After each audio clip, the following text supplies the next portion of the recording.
SPCS education channel में स्वागत है मित्रों। चलिए आज का पॉइंट है जो बहुत इम्पॉर्टेंट है, इसको समझने और देखने की आवश्यकता है। वीडियो को पूरे ढंग से पूरा कंप्लीट वीडियो सुनिए, आपकी तैयारी हो जाएगी। ठीक है, चलिए पॉइंट को चलते हैं कि जनजातीय समस्या के कारण क्या है। कारण उसको समझिए, कॉज ऑफ ट्राइबल प्रॉब्लम्स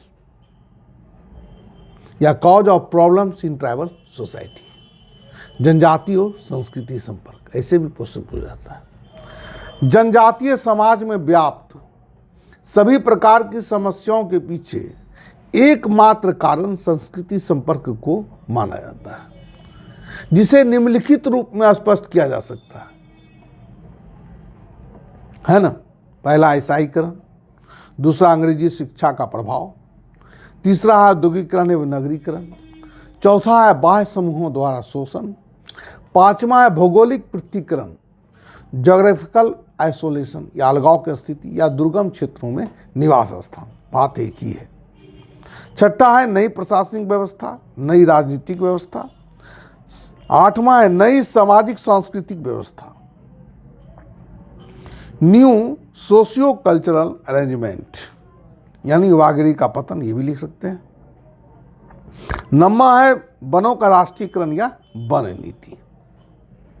ठीक है, चलते हैं वन बाय वन करके इसको एक्सप्लेन करते हैं। चलिए पॉइंट है ईसाईकरण।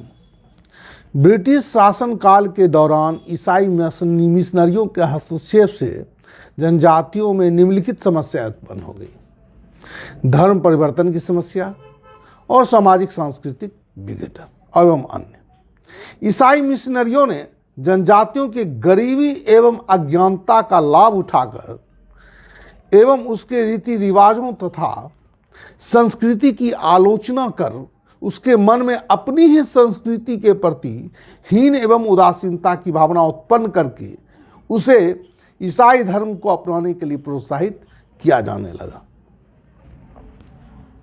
जिससे जनजातीय समाज में विघटन की प्रक्रिया प्रारंभ हो गई।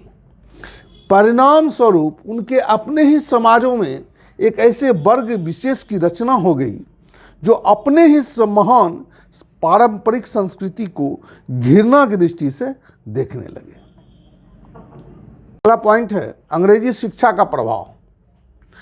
नगरीय संस्कृति के संपर्क में आने से तथा थोड़ी बहुत अंग्रेजी शिक्षा प्राप्त करने वाले आदिवासी स्वयं को कुछ अधिक ऊंचा समझने लगे और अपनी ही संस्कृति तथा परंपराओं को हीन समझकर उसे निम्न दृष्टि से देखना प्रारंभ कर दिया।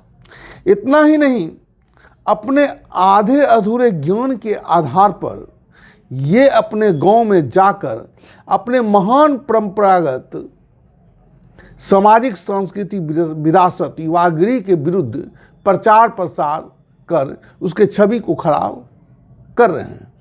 परिणाम स्वरूप युवागिरी जैसी संस्था मृतप्राय हो गई है। नगरीय संस्कृति तथा अंग्रेजी शिक्षा से प्रभावित इन युवकों की मानसिकता इसी तथ्य से समझा जा सकता है कि यदि इनसे युवागिरी के विषय में पूछा जाता है तो वे इस संस्था को अपनी संस्कृति का अंग होने से इनकार कर देता है। जनजातीय जीवन को विघटन से रोकने तथा उसकी समस्याओं को हल करने के लिए युवागिरी संस्थाओं को पुनः संगठित करना परम आवश्यक सा प्रतीत हो रहा है। अगला पॉइंट है औद्योगिकरण और नगरीकरण। भारत के जनजातियों की सबसे प्रमुख विडंबना है कि उनके क्षेत्रों में तरह तरह के महत्वपूर्ण खनिजों के अपार भंडार मौजूद हैं। इस मूल्यवान खनिजों से अधिक लाभ प्राप्त करने के उद्देश्यों से जनजातीय क्षेत्रों में बड़े बड़े उद्योगों और परियोजनाओं की स्थापना होने लगी। परिणाम स्वरूप उनके क्षेत्रों में आर्थिक क्रियाकलाप एवं नगरीकरण की विशेषताओं का प्रसार भी होने लगा। उद्योगों की स्थापना तथा परियोजनाओं के निर्माण हेतु जनजातीय क्षेत्र की भूमि का अधिग्रहण किया जाने लगा।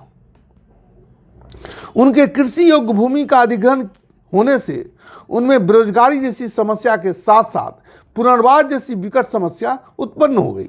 उनका संपूर्ण सामाजिक सांस्कृतिक जीवन या सामाजिक सांस्कृतिक पर्यावरण प्रभावित हो गया और वे अनेक प्रकार की समस्याओं से ग्रसित हो गए। इस प्रकार से हम लोग पाते हैं कि औद्योगिकरण तथा नगरीकरण के परिणाम स्वरूप वे अनेक प्रकार की समस्या से ग्रसित हो गए हैं।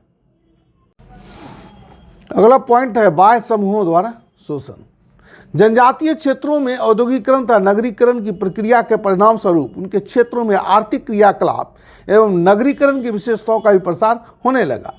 परिणाम स्वरूप उनके क्षेत्रों में परिवहन तथा संचार सुविधाओं का भी प्रसार होने लगा, जिसे ठेकेदार एवं महाजनों ने भी अपने आर्थिक उद्देश्य की पूर्ति के लिए उनके क्षेत्रों में प्रवेश करना प्रारंभ कर दिया।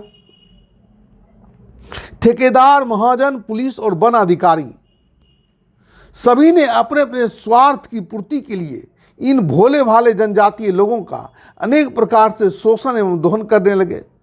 परिणाम स्वरूप जनजातीय समाज अनेक प्रकार की समस्याओं से ग्रसित हो गया, जैसे कि ऋणग्रस्तता, वेश्यावृत्ति, मद्यपान, गरीबी, बेरोजगारी एवं अन्य, है ना, बंधुआ मजदूरी, भूमि हस्तांतरण। अगला पॉइंट है भौगोलिक पृथकीकरण, ज्योग्राफिकल आइसोलेशन। ठीक है, सामान्यतया जनजातीय समूह परंपरागत रूप से जंगल, पहाड़ों तथा निर्जन प्रदेशों में निवास करती है, अर्थात वे एक पृथक भौगोलिक वातावरण में निवास करती है, जिससे इन स्थानों पर यातायात की सुविधा का अभाव पाया जाता है, विकसित प्रौद्योगिकी का अभाव तथा आजीविका के साधनों का अभाव पाया जाता है। साथ ही अनेक प्रकार के प्राकृतिक कठिनाइयों का भी इन्हें सामना करना पड़ता है। इस प्रकार से कहा जा सकता है कि भौगोलिक पृथकीकरण जनजातीय जीवन के पिछड़ेपन का एक प्रमुख कारण है। अगला पॉइंट है नई प्रशासनिक व्यवस्था। ब्रिटिश शासन के पूर्व तक जनजातीय जीवन स्वतंत्र एवं स्वच्छ था और उनका अपना राजनीतिक और न्याय व्यवस्था भी था, जिसके द्वारा जनजातीय सदस्यों के व्यवहार को नियंत्रित किया जाता था। साथ ही उनका अपने आसपास के वनों एवं प्राकृतिक स्रोतों पर पूर्ण अधिकार होता था। परंतु ब्रिटिश शासन के आगमन के परिणाम स्वरूप जनजातीय जीवन में एक अलग तरीके से नियंत्रित किए जाने का प्रयास किया जाने लगा। साथ ही वन नीति को लागू कर उसके द्वारा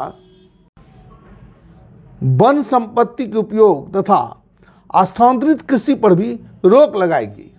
इस नवीन प्रशासनिक व्यवस्था के कारण उसका सामाजिक, सांस्कृतिक, आर्थिक तथा धार्मिक जीवन अस्त व्यस्त हो गया और उनमें अनेक प्रकार की सामाजिक सांस्कृतिक समस्याएं उत्पन्न हो गई। अगला पॉइंट है नई राजनीतिक व्यवस्था। जनजातियों में परंपरागत रूप से राजनीतिक व्यवस्था के अंतर्गत पंचायत जैसी व्यवस्था पाई जाती है, जिसका प्रमुख मुखिया होता था, जो पंचायत के माध्यम से लोगों के व्यवहारों पर नियंत्रण रखने का कार्य करता था। पंचायत के मुखिया में देवी देवताओं का वास स्थान माना जाता था। लोग उनके आदेश को कठोरता से पालन करते थे, जिससे समाज की संरचना बनी रहती थी। परंतु नवीन राजनीतिक व्यवस्था ने उनके बीच गुटबंदी, दलबंदी एवं वर्ग संघर्ष को बढ़ावा दिया है, जिससे उनकी सामाजिक संरचना बिखर कर टूट रही है और वे अनेक प्रकार के सामाजिक राजनीतिक समस्या का शिकार हो गए हैं। अगला पॉइंट है वनों का राष्ट्रीयकरण या वन नीति क्या है, देखते हैं। वन एवं जनजातियों को एक दूसरे से पृथक करना संभव नहीं है। जनजातियों का संपूर्ण सामाजिक सांस्कृतिक जीवन वर्षों से वनों के मध्य फलता फूलता आ रहा है। उनकी संपूर्ण सामाजिक, सांस्कृतिक, आर्थिक तथा धार्मिक गतिविधियां किसी न किसी रूप से वन से संबंधित होता है। वन उनके सामाजिक, सांस्कृतिक, आर्थिक, धार्मिक, मनोवैज्ञानिक एवं औषधीय आवश्यकता की पूर्ति करते हैं। अर्थात कहा जा सकता है कि वन एवं जनजाति के बीच एक प्रकार से सहजीविता का संबंध पाया जाता है। जनजातियों के सामाजिक सांस्कृतिक जीवन पर वन के प्राकृतिक प्रवेश का व्यापक प्रभाव पाया जाता है। उनके धार्मिक पक्ष के अंतर्गत जनजातियों में ऐसा विश्वास पाया जाता है कि उनके देवी देवताओं तथा पूर्वजों की आत्मा वन एवं उसके आसपास के क्षेत्र में निवास करती है, जिस कारण से जनजातियों का वन एवं प्राकृतिक प्रवेश के प्रति धार्मिक एवं मनोवैज्ञानिक लगाव पाया जाता है। इसके अतिरिक्त वन उनके आर्थिक एवं औषधीय आवश्यकता की भी पूर्ति करते हैं। जनजातियों में टोटम संबंधी विश्वास के कारण वे अनेक प्रकार के पेड़ पौधे, जीव जंतु इत्यादि को किसी प्रकार से हानि नहीं पहुंचाते हैं। प्रारंभ में जनजातियों को वन का संरक्षक माना जाता था, परंतु अब उसे वन का विध्वंसक घोषित कर दिया गया है, जबकि वास्तविकता यह नहीं है। सरकार द्वारा समय समय पर अपनाई गई वन नीति एवं वनों के राष्ट्रीयकरण के परिणाम स्वरूप जनजातियों को वनों पर से परंपरागत अधिकार से वंचित कर दिया गया। साथ ही वनों पर सरकारी नियंत्रण तथा अंधाधुंध कटाई के परिणाम स्वरूप वनहास की समस्या भी उत्पन्न हो गई है। सर्वप्रथम 1855 में लॉर्ड डलहौजी ने वन नीति की घोषणा कर वन विभाग की स्थापना की और वनों को संरक्षित कर दिया। 1927 ईस्वी में भारतीय वन अधिनियम पारित कर जनजातियों को वन भूमि तथा वनोपज पर से अधिकार को छीन लिया गया।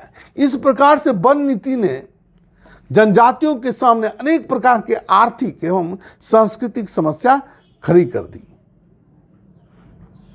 इसके साथ ही क्लास समाप्त होता है। धन्यवाद। आशा करता हूँ वीडियो को आपने अच्छे पूर्वक से देखा होगा, देखना भी चाहिए। धन्यवाद।